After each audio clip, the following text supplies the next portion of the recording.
Oke, Bang, ini gimana nih? Ini rame nih di sosial media nih, kabarnya saling sindir sendiri nih soal pelakor. Nah, ini gimana sih Bang? Bisa jelaskan nih Bang? Ya, begini, sebenarnya saya mau bicara secara umum, tidak spesifik pada satu orang atau siapa. Menurut saya, gaya media sosial orang-orang tertentu dengan membuat sensasi yang menurut saya tidak mencerminkan budaya timur, artinya melanggar norma-norma kepatutan, kesusilaan, dan norma-norma sosial yang ada di masyarakat. Jadi, saya mengatakan, ayo teman-teman, kita jauhin orang-orang yang nggak sekolah, orang-orang yang ingin menganggap popularitas heboh dengan cara-cara mempermalukan orang, termasuk tidak hanya orang, saya pun orang dipermalukan. Hmm. Nah, jadi media sosial itu sebenarnya digunakan untuk kritik sosial yang tidak melanggar norma kesusilaan, bukan untuk berbugil, bukan untuk berpornografi. Kedua, bukan untuk menghujat orang, mempermalukan orang dengan kata, "Wow, berani," gitu. Enggak, gitu. Menantang orang itu nggak benar menurut saya. Hmm. Nah, di sini saya lihat contoh seorang lawyer ya yang biasa berseteru kan caranya kerjanya konferensi pers mulu mempermalukan saya, meributkan, kemudian dilawan dengan cara-cara juga seperti itu. Nah, kemudian belakangan ada oknum orang juga mulai menyerang saya dengan cara-cara seperti itu. Nah, yang penting gini, kalau lu ngaku sebagai pelakor, ya udah diam aja. Untung tidak dilaporin pidana. Hmm. Tapi kalau datang ngomong untuk mencari sensasi, curhat dengan tujuan adalah untuk jangan sampai ada dia berikutnya menyampaikan kepada istri, itu kan bukan bukan penghapusan dosa atau pengampunan, itu namanya orang ngeyel, orang yang Hmm. nggak punya kepribadian, orang yang harusnya malu, ini urat malu juga nggak ada. Ini yang terjadi di dunia media sosial Indonesia saat ini yang menurut saya Menteri Menko Info itu harus memblokir akun-akun media sosial orang-orang, dan saya rasa masyarakat udah mulai mengetahui ciri-ciri orang. Karena sebagai manusia normal dengan budaya ketimuran itu ada rasa malu, ada rasa tidak berani melanggar hukum dan melakukan suatu perbuatan yang merugikan orang lain. Karena kita bisa dampaknya kena gugatan perdata maupun ancaman undang-undang ITE. Nah, kalau orang-orang ini sudah tidak ada itu ragu, dia hanya nunggu waktu saja bagi kapan dia menggunakan jaket orange. Hmm.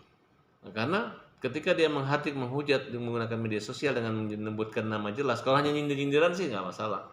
Kalau sudah berani menyebut namanya langsung, kemudian menghujat dengan cara-cara yang melanggar undang-undang, menurut saya yaitu patut untuk diberi hukuman berat.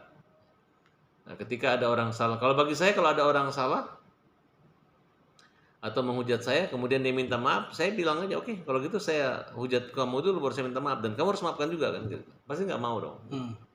Nah, oleh karena itu, bagi saya orang-orang yang mengecilkan itu sangat semakin kecil kita ngelihat gitu. Dan saya ketika saya diam, saya tidak berani atau tidak melawan dengan kalimat sebutan, enggak. Justru orang-orang yang ribut dengan saya, menghujat saya, meribut saya, justru orang akan menilai kok berani gitu. Saya ini lawyer loh. Ya kalau macam lawyer sekolah saya, kemudian sudah sekolah tinggi-tinggi, ada yang mengatakan saya bodoh segala macam ya.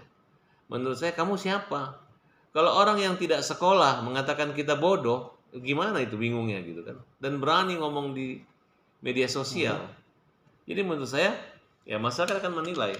Kalau di Amerika, kenapa agak longgar tentang penghinaan kepala negara atau pemerintah? Karena ya di sana menganggap kalau orang mengatakan orang bodoh atau menghujat orang, justru orang itu yang agak aneh kan kira-kira seperti itu. Kalau Indonesia, ya mudah sekali menjerat atau memenjarakan orang-orang yang terang-terangan menghujat kemudian mencemarkan nama baik seseorang dengan maksud dan niat nyata dan jelas, apalagi kabarnya itu adalah fitnah.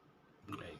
Kemudian ada beberapa informasi kemarin, ada kritikan saya terhadap orang yang menurut saya ketika dia tidak mendapatkan sebuah gambar dari saya, dari orang lain, berarti kan bukan dari saya dong. Betul. Kemudian dia menyebarkan, dia bilang dari Farhad, dia mungkin ya kapan tunjukin bukti bahwa itu barang dari gue. Nah, dan Hmm. kalaupun dapat dari orang, orang itu dapat misalnya dari gue, tujuannya kan bukan berarti begitu lu dapat lu pergi publikasi kemudian fitnah segala macam kan, nggak seperti itu, karena itu kan akan kena satu persoalan baru. Hmm. Ya kalau lu berani bertanggung jawab, ini bukan Farhad, ini bukan ini, tapi gue, silahkan gitu. Tapi kalau digiring-giring ya, yang namanya undang-undang, siapa yang menyebarkan, mentransmisikan, kemudian mempublikasikan dengan cara-cara untuk mencemarkan nama baiknya, kan dia kena unsurnya. Ya kalau di undang-undang pers, kalau lu ngaku pers, ya lu minimal di blur. Kalau anak kecil di blur juga gambarnya. Jangan terang-terangan dong, kira-kira seperti itu. Bang, Nah, tapi kalau ada modus seolah sekarang melakukan satu live, datang ke tempat orang, datang bertemu, kemudian teriak-teriak, menurut saya orang-orang seperti itu harus kena sanksi lah. Kalau sanksi moral, sanksi sosial pasti dia akan kena. Dan saya yakin banget ketika lu berhadapan dengan gue, ketika lu mau ngomong hanya modal keberanian, nggak modal otak, hanya modal dengkul, di situ kita mulai. Di situ sudah terpancing kalian sudah menghadapi satu persoalan. Jangan pernah berpikir ketika kalimat-kalimat burukmu untuk memburukkan saya akan merasa buruk. Justru semakin buruk kalimatmu dan semakin jelek kalian memfitnah saya, semakin ternilailah kualitas. Artinya, ketika kamu mengecilkan saya, di situ nampaknya kecil banget gitu. Omongan kecil itu kecil banget. Lu makin mengecilin orang, lu semakin kecil. Baik. Nah, ketika lu membesarkan orang, lu nampaknya semakin besar, kan kira-kira gambarnya seperti itu. Tapi Bang, di sini Bang Farad merasa dirugikan mungkin atas katanya. Memang perbuatan orang ini memang untuk merugikan orang lain. Jadi kalau kita berpikir kita merugikan, kita pusing sendiri. Jadi gua pikirnya terbalik gitu. Lu merugikan gua, lu yang rugi gitu. Kenapa? Karena gua paham hukum. Gua paham pergaulan gitu. Jadi ketika lu ribut enggak, memang lu berani, memang enggak ada nekatnya karena bini laki orang pun diembat. Udah ngembat laki orang, ngomong lagi, nyebut lagi namanya, ngaku sampai kehidupan seks, sampai segala macam pun diungkap, diumbar gitu. Itu bukan budaya Indonesia. Ya, menurut saya itu merupakan satu cacat moral dan merupakan satu penyakit masyarakat gitu. Ya, makanya pemerintah memberantas tentang apa punya PSK, kemudian wanita tuna wisma, tuna kerja yang nggak punya kerjaan, pengangguran dan sebagainya di dinas sosial kan. Orang-orang seperti ini perlu diberi sanksi sosial, hukuman, dirawat gitu. Kalau perlu diperiksa kejiwaannya, diperiksa gitu. Mudah-mudahan agar bisa dikena klasifikasinya bahwa ini orang yang mengalami gangguan sehingga dibiarkan saja dia punya dunia sendiri seperti itu, atau dia sebenarnya sehat tapi dia berlaku seperti orang yang sakit tapi merugikan orang, ya tetapnya dihukum, kan kira seperti itu. Baik. Bang, tapi kan merasa dulu kan ditebarkan nama baik sendiri. Nah, Abang akan berbuat sejauh apa? Mungkin akan ada Ya sebuah pokoknya laporan kalau kan, ada Bang? kaitannya menyangkut partai saya, misalnya partai kita dibilang partai bodoh atau dibandingkan orang-orang bodoh di partai pandai, ya itu pasti kan kena situ gitu, namanya partai politik. Nah itu tidak hanya saya aja yang melaporkan, berarti orang-orang yang berada di partai saya sebagai anggota pun siap untuk melaporkan, ya kan kira-kira seperti itu. Nah, kedua, ada satu saya akan memberi satu somasi yang menyangkut tentang ya penipuan lah kira-kira. Nanti akan saya ungkapkan dulu. Penipuan apa tuh, Bang? Ya ada modus tentang penjualan produk. Nanti itu saya diamin dulu itu. Saya lagi bikin somasi dulu. Saya nggak mau umumkan di media, tapi kita akan kuliti tentang moral dan kelakuan orang-orang yang bermulut busuk. Baik, Bang. Tapi katanya Abang kan juga disindir nih, istrinya mantan Abang Dina itu. Nah, Itu tidak benar. Saya tidak pernah pacaran dengan istrinya Rasman. Saya tidak pernah ada hubungan khusus atau spesial. Ya, catat. Kalaupun misalnya saya pernah mengatakan, karena mulutnya Rasman itu sama saya tidak sopan sekali. Katanya saya tidak laku, ditinggalin, nggak level segala macam.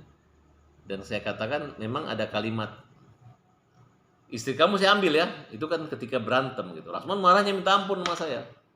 Ya saya suruh mulutnya macam-macam seperti itu. Ya kalau mau tuntut ya Rasman aja tuntut. Tapi itu kan pembicaraan pribadi di telepon, bukan di muka umum gitu. Nah, kalau misalnya aja kalimat-kalimat bahwa wah ini kurang ajar nih, dia pacarnya kita ambil, itu kan hanya antara pribadi kita, bukan berarti dia harus pergi umumkan, kemudian dia pergi menyampaikan bahwa itu adalah mantannya Farhad Abbas, kemudian dia foto, nggak bisa. Fotonya dari mana kau dapat? Ya kan? Kenapa kau ngaku-ngaku ada di kamu? Nggak pernah saya ngasih dia. Ya kan kira-kira seperti itu. Sekarang buktikan fotonya dari mana? Apa motivasi fotonya apa? Pornografi, foto dengan saya, ada isi percakapan saya, kan tidak ada. Ini kan hanya kata-katanya dan dia ingin menekankan, hanya mempermalukan. Karena marah disebut sebagai pelakor. Kalau marah disebut pelakor ya jangan jadi pelakor. Kan kira-kira seperti itu. Baik. Nah, tapi Bang, aksi Dennis, aksi nih mungkin yang sempat viral kemarin, selalu berani di publik menyampaikan samperin narasumber nih. Nah, itu gimana, Bang? Alah, kalau menurut saya sih itu bukan budaya Indonesia gitu. Budaya Indonesia itu walaupun penduduk asli Indonesia nggak kayak gitu gitu. Budaya ketimuran ada, tamu aja diundang nggak datang, malu ini orang nggak diundang tiba-tiba datang, Hmm. mempermalukan orang kemudian membuat karangan bunga segala macam, harus kena. Pak Kapolda, Pak Kapolri harus kena orang ini. Menurut saya ini nggak benar gitu. Akan dibuat, Bang, dalam waktu dekat. Insya Allah kita akan membuat satu kejutan gitu. Ya kan? Kan kita kan hanya minta klarifikasi dong kalimat itu. Dia kan kayak orang pejuang emang kebenaran. Emang lu merasa menyelamatkan manusia dengan cara menghancurkan orang dan cara-cara yang melanggar hukum? Tidak bisa. Ya kan? Saya kan udah pernah mengalami waktu kasus Ahmad Dhani. Anaknya Dhani nabrak 7 orang, kita hanya bilang kalimat bodoh, itu membuat kita diproses hukum dan dihukum. Panjang sekali proses itu, melalui 2 kali pra-peradilan dan persidangan gitu.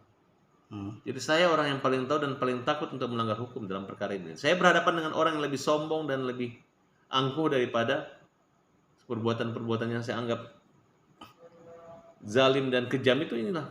Ketika ada orang yang mengaku jadi pelakor, kemudian istrinya harus tahu bahwa dia pelakor gitu. Dan saya pastikan ketika lu mempermalukan lakor dengan mengaku sebagai pelakor, si lakor itu pasti tidak akan milih kamu, dia akan milih istrinya dan dia akan berdamai dengan istrinya. Baik. Dan masyarakat akan menilai yang jahat itu adalah pelakor, bukan istrinya yang kecolongan karena lakornya diambil pelakor.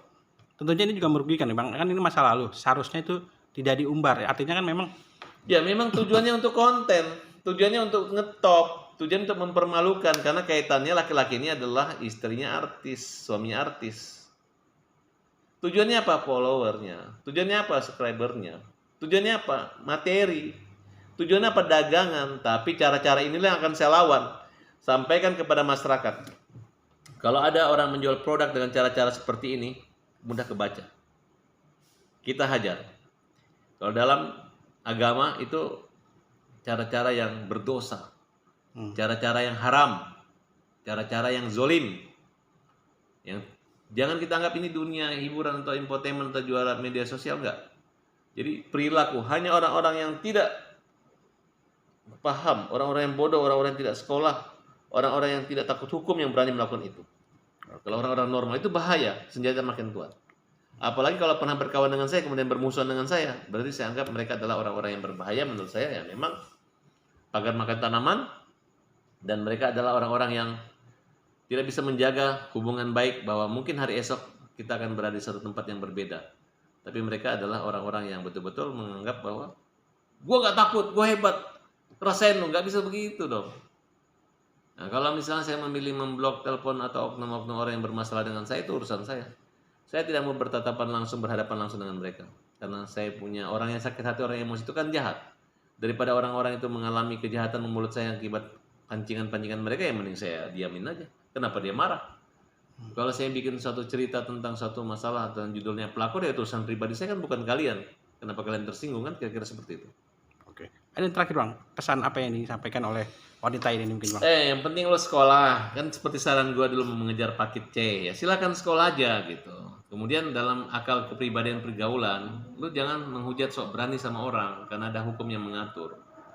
Dan kita nggak takut dengan keberanianmu, kita biarin gitu. Kita nunggu pancingan-pancingan emosi-emosian lu untuk mempercepat menggunakan baju orange, ya, oke?